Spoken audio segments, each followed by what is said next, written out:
Je pense qu'il y a deux raisons pour ça. La première, c'est Pierre Dubé. Il a bâti ça et il continue aujourd'hui à être le moteur de de la fondation. Et aussi, je pense à cause du sport. Je pense que les gens aiment le sport. Les gens veulent que les jeunes aient du succès, donc ils sont prêts à s'investir pour que ça fonctionne. Ça, c'est à cause de Claude Chagnon et de Pierre Dubé, le dévouement de ces deux hommes-là. Vous savez, une fondation comme celle-là ne prend pas l'ampleur de cette proportion-là quand que... À moins que tu aies des hommes, des gens très, très, très forts, qui ont une passion incroyable pour le sport, un dévouement écoute, puis ils aident encore avec tellement plus de profondeur que juste avec la Fondation. Alors moi, j'attribue vraiment le succès de la Fondation à ces deux personnes-là.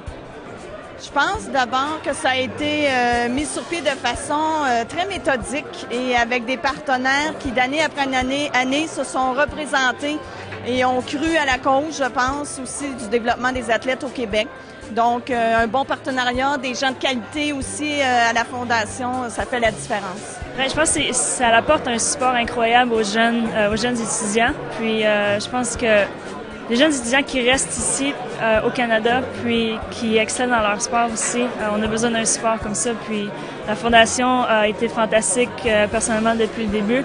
Puis, je pense que c'est le fait que ce soit aussi des anciens athlètes qui sont un peu en charge de ça.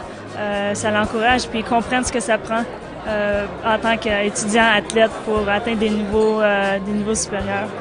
Puis leur sport est vraiment fantastique.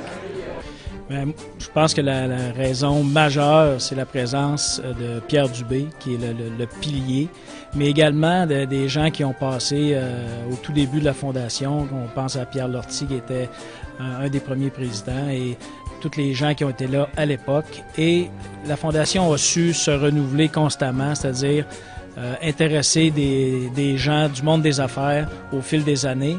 Et maintenant que la Fondation a 25 ans, mais je pense que c'est le temps que non seulement les gens d'affaires s'intéressent à la Fondation, mais que les anciens commencent à redonner tranquillement ce qu'ils ont reçu.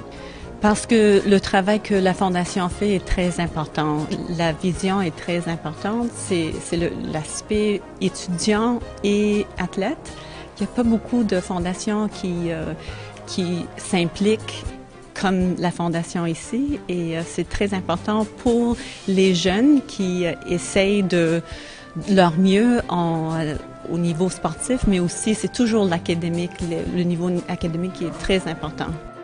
Parce que les gens s'impliquent, c'est des gens qui sont passionnés, c'est des gens qui veulent le bien des athlètes amateurs, puis les gens qui donnent de l'argent aussi pour la Fondation, c'est également des gens qui ont le bien du sport amateur à cœur, puis c'est pour ça que ça fonctionne.